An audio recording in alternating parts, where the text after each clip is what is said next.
Hey everyone, it's Chris, PDX Picker, back with another video. Today we're going to pull some orders that I sold on eBay and talk about something that you guys may need to really consider in your reselling business, and that is just a topic that might take your business to a new level or the next level, or get you out of the slump that you're in. So stick around.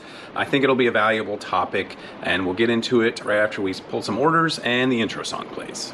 Wanna buy that Farrah Fawcett poster, Pez dispensers and a toaster. Don't know why. That kind of stuff you throw away, I'll sell on eBay. All right, so we've got 9 orders going out over the past couple of days. It's the middle of the week, so it's all typically, for me anyway, a little bit slower on the sales front. But we had some really good sales that you guys should hopefully learn a few things from and be on the lookout for when you're out sourcing. So let's get into the first order. It is in box G2. So this is something I picked up. I paid up a little bit for the... No, I definitely paid up for these. But it's okay. I definitely still made a really good profit on it. It's a pair of Echo shoes. ECCO. It's a brand I see every so often, and they're an expensive brand new. Let's take a look at them here. Right here, it's these Echo Track 25. These are Gore-Tex, and they're leather. So it's like a hiking shoe that kind of looks like a business casual shoe as well, you know. Anyway, I paid $20 for this, so that's where I said I was paying up a bit. But they did sell for $52 plus shipping relatively quickly, less than 2 months, I'd say. So less than 2 months. So I'm still sticking in that window. I want to try and turn over all of my inventory every 90 days. I think that should be a really good goal for most of you out there when you are determining how successful your sourcing is going. Golf club area. And this next item that sold, kind of funny. I think this is a funny story, so we'll pull this item and then actually maybe one more item, and then we'll get into the topic. But let me show you this here, what sold. It's this pair of boots, and I actually bought these for myself, thinking that they were some high quality, like heavy duty hiking boots, which is kind of funny because I'm not that big of a hiker. I do enjoy hiking, but it's not like I'm going on 15-mile excursions where a boot like this may have been appropriate. But I bought these in an online auction, not on eBay or anything, but in an online auction, and when I factored in shipping and everything, I think I paid around $25 for them. But they were for personal use, so it was okay. I didn't mind. Got them home. I tried them on. They were okay, but I didn't really like the way they fit and felt, and they're quite heavy. So I was like, I had them in the garage. They were all dirty and muddy, and finally I saw them. I said, let's clean those up, sell them. And they sold for $50. Plus shipping. But here's the funny thing. So hopefully this will come through. Can you see? Well, these are, by the way, these are Handwag, Hanwag, which is, I want to say, like a Danish company or something like that. It's a European company. And you see on the side here how it says fly? This is actually, so the specific model is the Handwag Fly 2000 Gore-Tex. They are in, the size on here is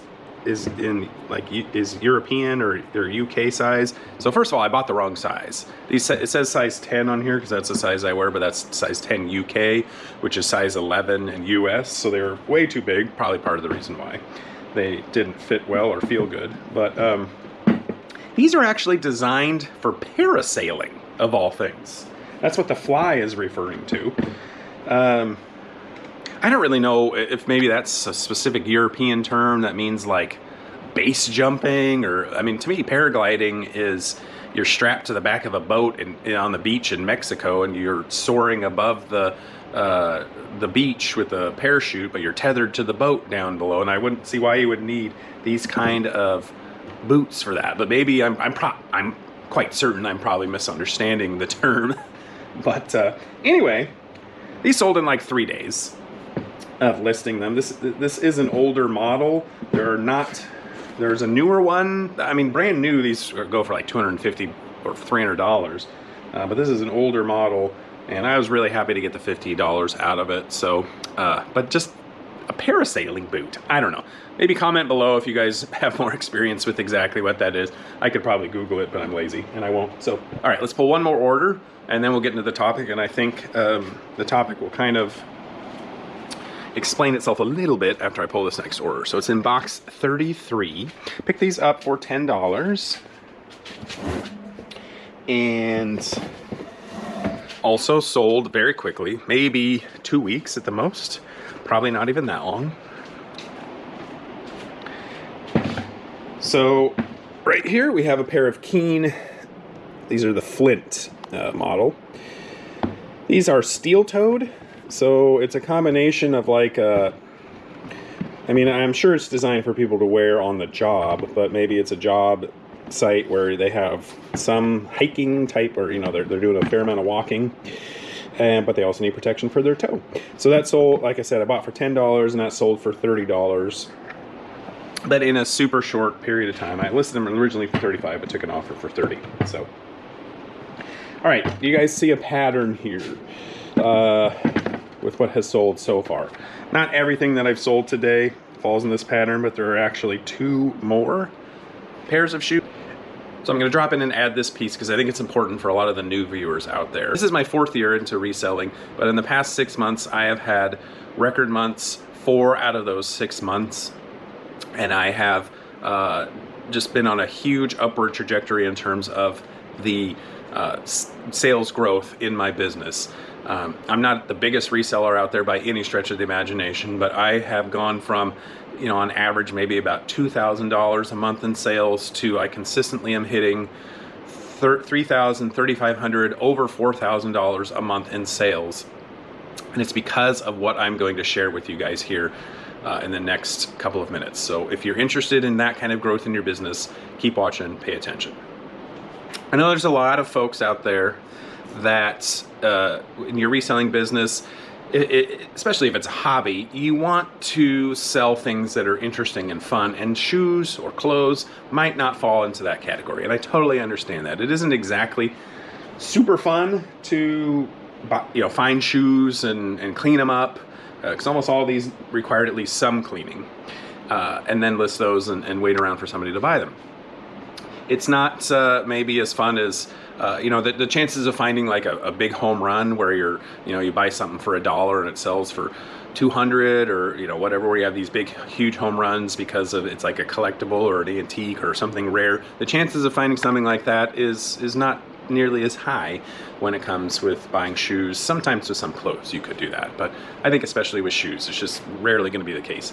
And that is probably maybe one of the main reasons why you guys are doing this as a hobby, and it's that treasure hunting aspect. It's that hitting the home run and making a big score off of a low priced item.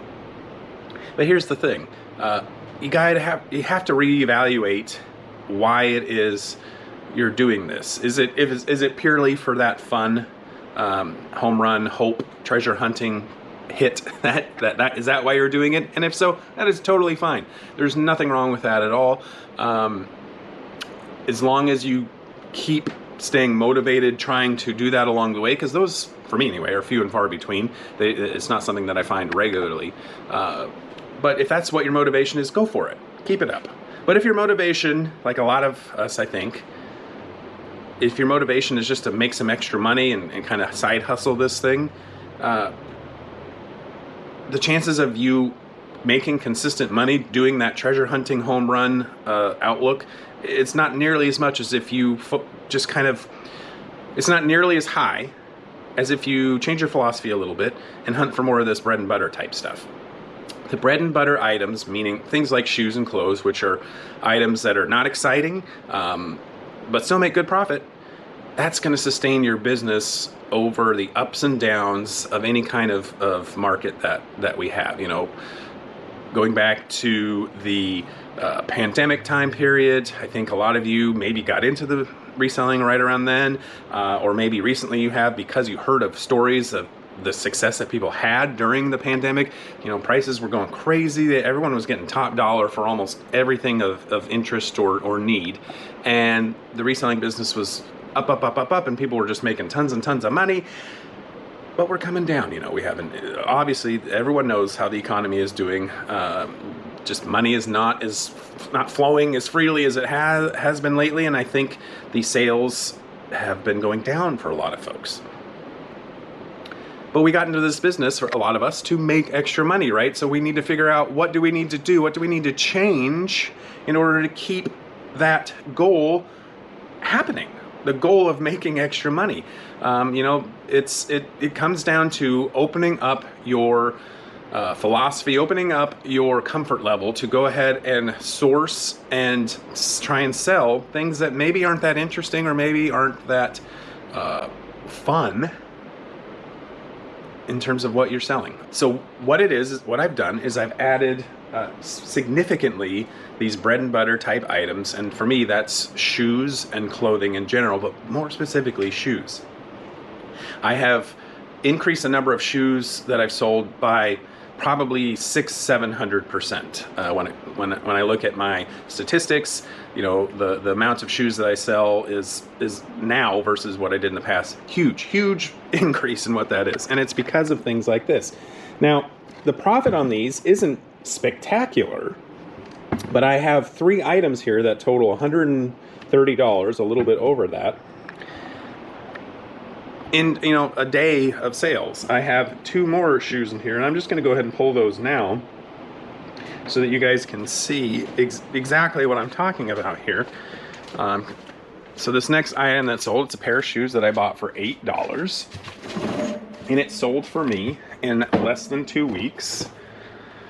So again, not only are we talking nice, good, consistent, relatively high dollar sales, but it's happening quick.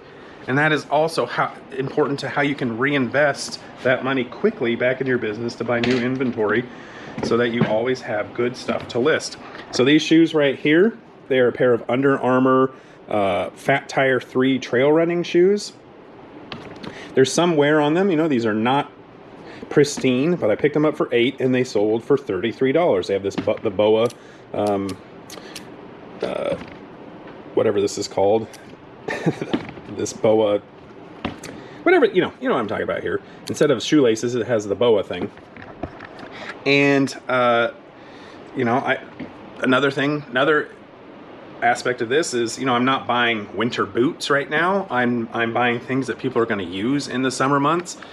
A lot of people start doing more trail running at this time of the year, or just hiking in general. That's why I was focused on these hiking shoes, these trail running shoes.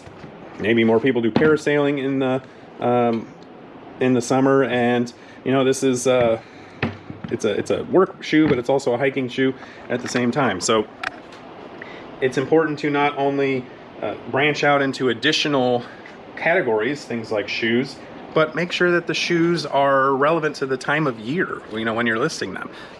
So I'm listing a lot of sandals, although I don't have any of those that sold. But this next item is another thing that is, seasonal dependent. And it's this pair of Nike rollerblades. These are huge. These are like vintage from the late 90s. Nike Zoom Air rollerblades. I picked these up for $15 at a thrift store. And they're huge. They're like size 14. So I was a little bit nervous that they wouldn't sell quickly, but I actually didn't list these, and that's more out of laziness than anything else. But I didn't list these until last week, and they sold in about 4 days to be precise, for $95 plus shipping. So again, it's focusing on something like rollerblading, which is probably more of a warmer weather, nicer weather activity, and but it's important not all the time, but every now and then, it's okay and important to reevaluate what exactly the type of items that you are sourcing. Are they successful? Are they working for you? Or do you need to consider branching out into other areas that might be more consistent sellers on a regular basis than what your current inventory is? I used to have a lot of inventory where I would buy it, I would list it, and it was niche enough or unique enough because it was a collectible or whatever it may be, where it might have sat for months and months and months before somebody finally decided to buy it. There's nothing wrong with that if that's the kind of business that you're okay running. But I wanted to switch to items that I could, like I said, to turn over. My goal is to turn over my entire inventory every 90 days. And if you are sourcing material or items similar to this, where you're selling them in a week, 2 weeks, a month at the tops, you are definitely going to have to succeed in that goal of yours in terms of the turnover in inventory. Not everything I buy does this. Don't get me wrong. I am listing, 5 items a day is my goal, and I'm selling on average probably about 3 items a day. So it's not like I am a rock star hitting the ball out of the park with every purchase that I make, but I'm definitely doing better, and I'm definitely coming closer to hitting that goal by sourcing these types of items. So, okay, guys, we're going to go back to the order pulling. I hope that was a helpful lesson for you guys to hear. So, comment below if you've done anything similar to this or had any success with that kind of philosophy in the past. So, this next item that sold, this is back to the old philosophy that I had, which was just buying anything and everything that I thought might have had a chance to sell, and this has been in my inventory for a long time, probably close to 15 months. It is a Sony remote. It is for, I'm thinking probably a television. Yeah, it's for well, I don't know. It's a combination of a TV, VCR, DVD remote. Sold for $9.90 free shipping. I got this at the Goodwill outlet, so I probably paid 50 cents for it, but clearly not something that is profitable in the short term or the long term, because it just took forever to sell. And, it doesn't take up a lot of room, but it's took forever, and I hardly made any money off of it. Box 16? Yeah, box 16. Next item is definitely falls into the new philosophy category. These did take a little bit longer to sell than I expected, but I think I had them priced too high. I was going a little bit top of the market. It's a pair of Cool silencer pants. That's Cool, K-U-H-L. I hope a lot of you know of this brand already. I'll show you the logo there. It's this logo with that kind of the mountain, and then on the inside, it's Cool, K-U-H-L. Inside most of their items, it shows what the model is. So if you look,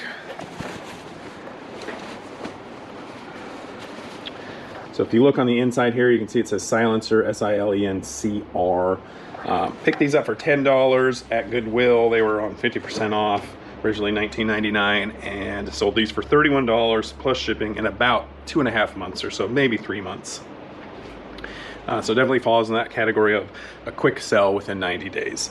We have 2 more items that sold. I picked this next item up at Goodwill, and I also was, this took probably about 4 months to sell. And I tried to time it with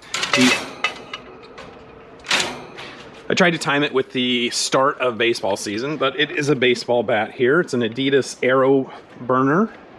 Has some condition issues. It's going to need a new grip, which is fine. Grips cost about 15 bucks or less. You can get some for $5 if it's just a lower model kind, but picked that up for $8 and it sold for $30 free shipping. I just decided to take an offer at half off. I originally had it listed for $60. Somebody offered me $30. I didn't want to sit on this for much longer. Baseball season is kind of winding to an end. For summer ball is maybe halfway through the season, but anyway, there just wasn't a lot of time left, and I didn't want to sit on it until next season, so I went ahead and took that offer. So I'll make maybe 10 bucks off of it. It wasn't a great sale, but I sold it roughly within 90 days. This was more about 4 months. And then the last item that sold, I just picked this up at an estate sale, and it was the estate sale with the tragic backstory. I hope you guys watched that video if you haven't. It's a really interesting story. Well, I don't know if interesting is the right term, but it's a story that is worth listening to, I think. So this item, this last item that sold is a Bagolini. Original everyday bag. Picked this up for $1. It was in really good condition. And Bagolini, Baggallini, is a pretty decent brand. And I sold this for $19 plus shipping in no more than 3 weeks. So very good turnaround. That's it for today, guys. I hope you enjoyed this video, and if you did, please like it. And if you're interested in more content like this in the future, please subscribe to my channel so that you'll get more videos in your feed. I try and do 3 videos a week, but it's at least 2 usually, and I also throw in some shorts here and there as well. So thank you guys so much for watching. I hope you have fantastic luck in all of your reselling endeavors and anything that you do out there. Best of luck to you guys, and we'll catch you on the next one. Bye-bye.